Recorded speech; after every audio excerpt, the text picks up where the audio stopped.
Друзья, всем привет! Ровно 3 месяца назад мы на нашем канале вместе с вами 24 июля, а сегодня 24 октября 2022 года, распотрошили вот эту вот орхидеечку. Это, друзья, орхидея Биглип такого лилового цвета.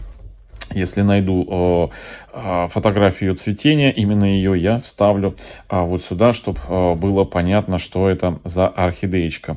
И вот 3 месяца назад мы ее пересадили в необоснованно, как тогда я сказал, забытый грунт, которого у нас на канале огромное количество. Это вот такое вот кора, нарезанная кубиками. Вот, посмотрите, сантиметр на сантиметр. Выглядит, конечно, впечатляюще. Вот такая вот она, толстая, то есть очень-очень такая влагоемкая и аэрируемая кора для орхидей.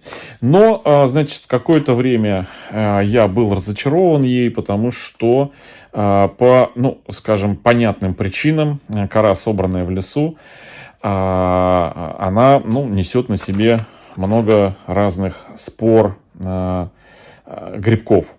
И делая посадки вот в такую кору, у меня очень часто в горшках заводилась плесень разного рода. Собственно, не только у меня, но у огромного количества тоже людей, которые такую кору покупали. И на какое-то время, бесконечно, когда делая пересадки в эту кору, я видел плесень, отошел от нее на другие грунты, которые уже какую-то там подготовку проходили. Эти грунты либо неорганические, либо, например, грунты вот как археата, да. Но сегодня она очень дорогая ввиду событий, происходящих в мире. И опять возвращается вот такая вот интересная кора. Собственно говоря, мы и пересадили эту орхидею, чтобы посмотреть, как у нас растут орхидеечки в такой коре. Тем более, что эту кору мы еще чуть позже использовали и для наращивания корней, и для посадки орхидей с воздушными корнями, где требуется именно такая хорошая аэрация. И вот этот вот биглипчик, он не стал исключением. Я сейчас возьму камеру и покажу его так вот поближе, со всех сторон. Вот такой вот, друзья, красавчик. Вот. Кадры, значит, его потрошения я сейчас обязательно вам вставлю. Посмотрите, чтобы для сравнения было понятно, вот от 3-месячной давности. Так, вот одни корешочки я поближе к мху, вот так вот вставляю. Другие я уже напитались, я их расправляю по горшку. И теперь потихонечку вот так вот начинаю по кубику закидывать, пропихивать в эти вот пазухи между корнями. Очень даже так прямо, знаете, удобно. Просто давно не сажали мы с вами так в эти кубики, как-то неоправданно они забытыми стали.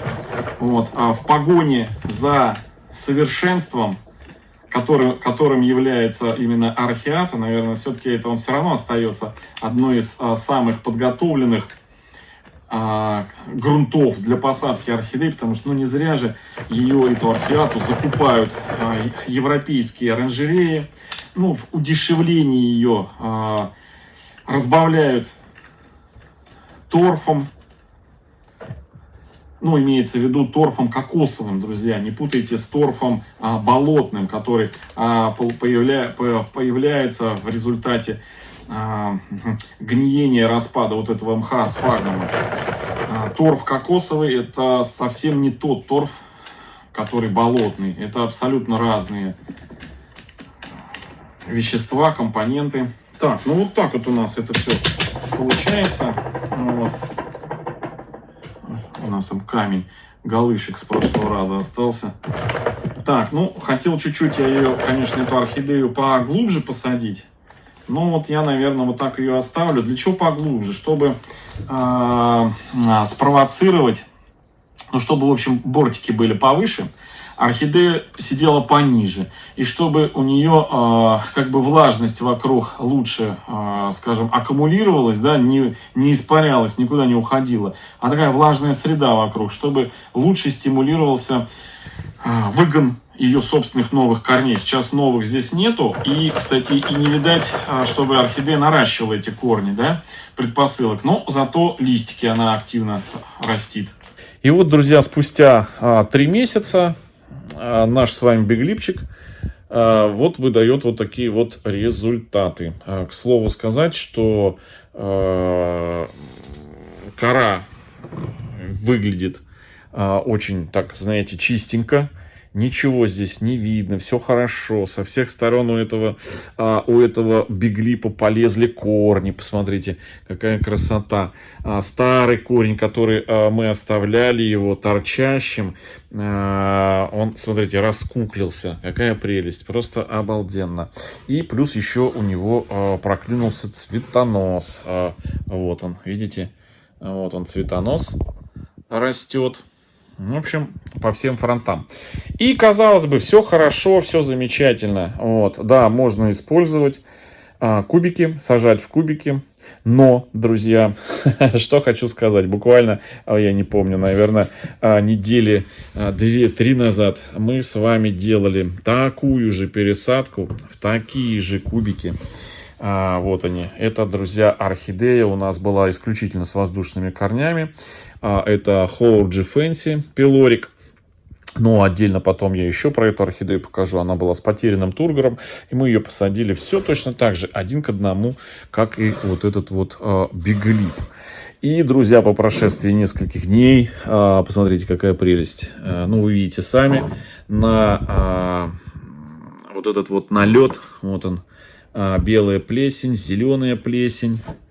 Вот, которая может вызвать, наверное, у архаманов, которые только-только недавно начали увлекаться орхидеями, сам вид вот этих вот плесневелых участков, вот этой плесени, может, не знаю, вызвать какой-то шок и панику. Что делать, что делать? На что я, друзья, хочу вам сказать. Ну, тут 2 момента. Сразу вообще даже вот не пугаться, не переживать, не беспокоиться. Ничего страшного вот в такой вот плесени ну, нету. Ну, по простой причине, что эта плесень, она на живые ткани, она не садится, она только вот на такую неорганику, уже омертвевшую, вот, на кусочки коры. Это раз. Второе. Эта плесень, она корням, ничего, скажем так, ничего плохого не несет. Вот. И уже 100 раз я показывал, рассказывал на канале, что с этой плесенью есть 2 способа борьбы. Это либо обработать грунт, замочить его в средствах, которые, ну, антигрибковых средствах, да, то есть их достаточно много на рынке. Это один момент. И второй момент, самый простой, самый, ну, я не знаю, самый действенный, это орхидеи, вот этот грунт дать подсохнуть, друзья, да, то есть не поливать, а вот дождаться, когда вот эта вся влага просохнет, когда все кусочки станут вот такими вот сухими, вот как у вот этот сверху.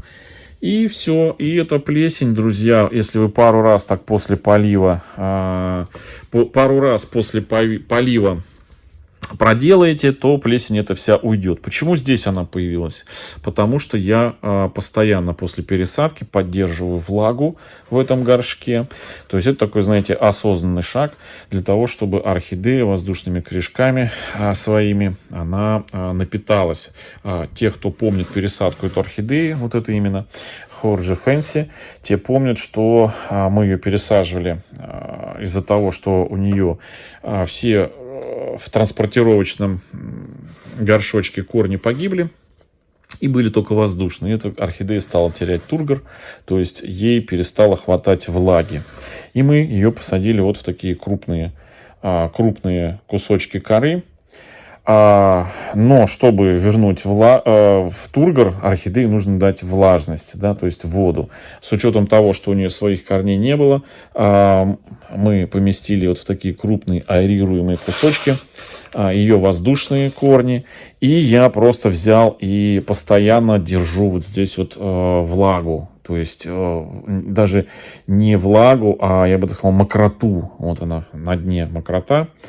Со стопроцентной уверенностью, что как только у нас орхидея напоится, она уже вот напоилась, то все, я перестану здесь подливать воду, и орхидея, то есть не орхидея, а вот эти все участки плесени, они пройдут, друзья. Да, то есть она подсохнет, и все, и ничего страшного не будет. Примерно такая же картина у нас была с другой орхидеей. Вот орхидея, которая достаточно долго уже в этом горшке наращивает корни, тоже попервой, когда я влажность оставлял в этом горшке, у нее на кусочках появлялась такая плесень. Вот. И просто пару раз подольше держал горшок после полива, чтобы просохли все кусочки. Вот, и все. И плесень вся прошла. Вот в нашем биглипе, вот в этом, в биглипе, я здесь не держу мокроту. Просто здесь сейчас она после полива недавнего, это орхидея, и никаких кусочков плесени нету. То есть я не буду ничего сюда подливать до того момента, пока вот внутри в горшке кусочки коры не станут вот такими вот. Ну, понятно, что нужно, главное, не пересушить. Здесь у нас корни не воздушные у этой орхидеи, а корни такие. Ее родные, которые были в горшочке. Ну, вот плюс еще она вон уже успела нарастить, видите? Вот. Это я к чему показываю, рассказываю, к тому, что у многих людей, которые покупают вот такую, точнее, еще раньше купили, вот такую вот кору, и столкнулись при поливе вот с такой вот картиной. И эта картина отбила полностью желание людей сажать орхидеи вот в такую кору. На самом деле здесь ничего вообще страшного нету. Просто нужно отрегулировать полив. Между поливами дать больше времени, чтобы просыхала эта кора. Она очень хорошая, влагоемкая. И вот от мокроты появляются вот такие вот участки с плесенью. Почему это происходит? Потому что совпадают все благоприятные условия. Потому что сами по себе поры грибков, они находятся везде. Даже вот на нас, на одежде, везде находятся. И при благоприятных условиях они начинают прорастать. Вот. А благоприятные условия — это вот влажность и влажность, еще раз. Да, влажность и влажность. Даже я бы сказал мокрота. Вот. Но вот если правильно к этому подходить, то все будет хорошо. Кстати, смотрите, кончики раскукленные, орхидеи вроде бы и все нормально нравится. В общем, друзья, вот такое сегодня видео. Оно и про плесень, и про то, как у нас орхидеи растут от таких кубиков. Это не единственные орхидеи. У нас их еще, наверное, около десятка орхидей, которые мы сажали с использованием вот этих вот кубиков.